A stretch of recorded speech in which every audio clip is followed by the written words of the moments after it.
The government and the bankers are terrified that the American people may be waking up a little bit faster than they were hoping.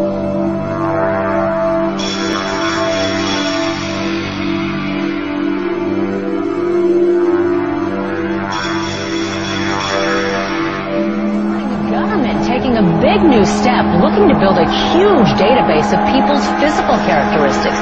The FBI is taking on $1 billion project to gather fingerprints, palm patterns, even digital pictures of faces. Eventually, it could expand to include iris patterns, face shape patterns, scars, even information about how you walk and talk. It's called biometrics, and it could change the face of law enforcement.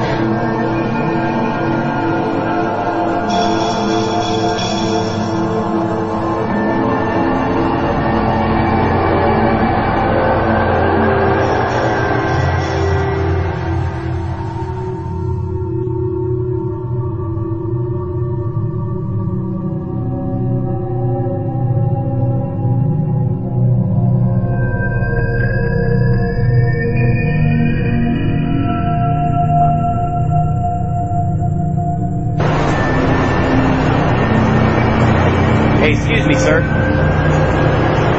What kind of a gun is that you got there? Am I being filmed right now? Yeah, you are. What kind of gun is that you're holding? Why are you filming? I want to know why you think that's necessary to carry that kind of weapon to walk people's cars to the airport. I don't have to answer your question. It's none of your business. It's none of my business. Don't you work for me since I'm a citizen of Phoenix and the United States? I work for a sergeant. You want to talk to my sergeant? Okay, doesn't your sergeant work for me? Is he a servant of the people? I'm not going to have this. Doesn't your car say to protect and to serve, and you're walking around with a machine gun, harassing people? Huh? How would you feel if somebody walked up to your car with a machine gun? Huh? You don't want to answer me? Oh man, you're pointing at people, telling them what to do, huh? With a machine gun. Excuse me, what kind of gun did he say that is? An AR? An AR? Yeah. Thanks. Yeah, he wouldn't tell me because I wasn't admiring it. Oh. 1 million terrorism suspects in America. A leading civil liberties group claims that's the number on the watch list. Good morning to you. And about 180 new laws were passed this past session. About a dozen or so. Critics say the Department of Homeland Security document unfairly paints military vets as right-wing extremists. To tell you about the Department of Homeland Security tonight, telling law enforcement agencies that homegrown right-wing extremist groups are growing. They're gaining strength, according to the report, by exploiting fears about President Obama's race, as well as fears about the economy. Almost 5,000 strong, the brigade is based at Fort Stewart, Georgia, under, quote, the primary purpose of this force is to provide help to people in need in the aftermath of a WMD-like event in the homeland, so that were they called to support civil authority, those governors or local state jurisdictions that might need our help, that they would be responsive and capable in the aftermath of an event like this, end quote. On Capitol Hill, questions about how the Pentagon determined that a thinly stretched military with two conflicts underway could spare these troops. Infantry brigade is designed to engage an enemy with maximum effective force and destroy it. That's not the sort of thing anybody wants to see in the streets of the United States. We're in a fascist economy right now in terms of the reason things are the way they are. Fascism should more properly be called corporatism, and that is when corporations and the government are in league together to basically exploit the common people, to extract wealth from them, to basically grind them down into poverty and grab all the goodies for themselves.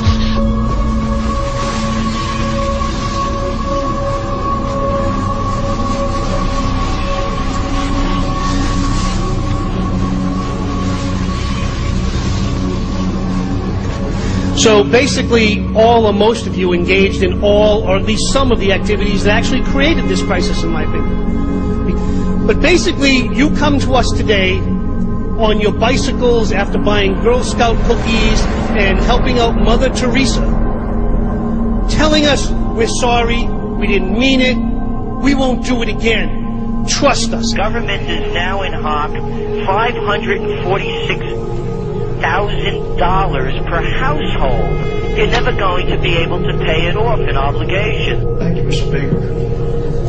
You know, just moments ago on this floor, there was cheering, there was clapping over the passing of the crap and trade bill.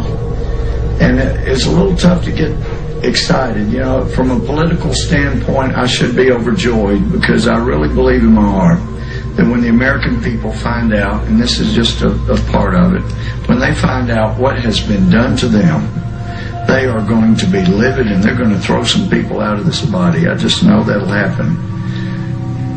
But I care more about America than I do politics. And I know that we'll be facing the single moms that heard from last summer. They can't afford the gasoline bill. They can't afford the propane. You didn't do a great thing. You hurt some really decent families struggling, trying to make it, and this is going to be their death knell. It breaks my heart. I yield back.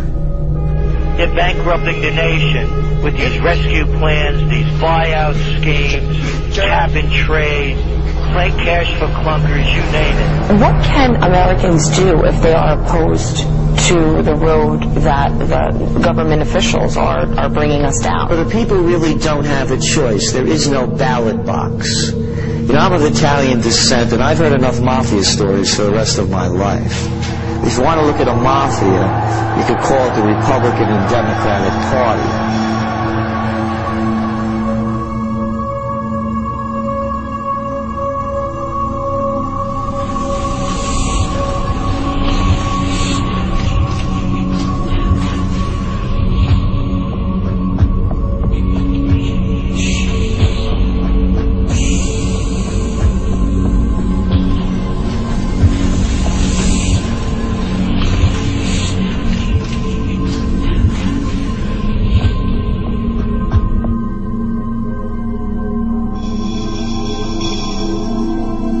What's happening under the Obama administration is unprecedented with these rescue schemes, bailout plans, the takeover of major corporations, on and on and on.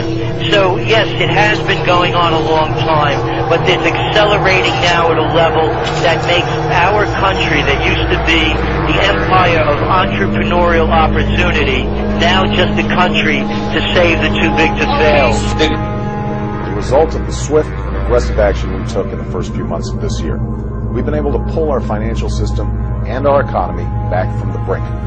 We took steps to restart lending to families and businesses, stabilize our major financial institutions, and help homeowners stay in their homes and pay their mortgages. We also passed the largest and most sweeping economic recovery plan in our nation's history. Green shoots that they think they see don't reflect any genuine economic growth. They reflect the initial reaction to the stimulus. You know, if you shoot somebody up with heroin, you're going to get some type of reaction before there's a withdrawal. NSA security group called the Q Group.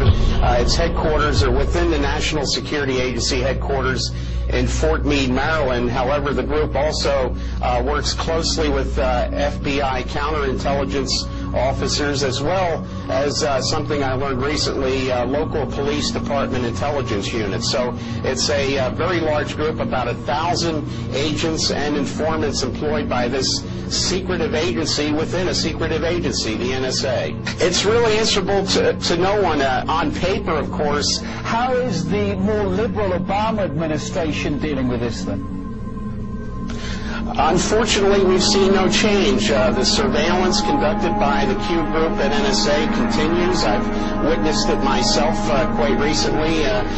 There's been no effort to curtail this organization. Unfortunately, NSA's power is growing because the Obama administration is now giving them new powers to conduct surveillance in cyberspace. They're placing the Cyber Command under the control of the National Security Agency. So no change. Actually, the powers of the NSA are expanding greatly under President Obama.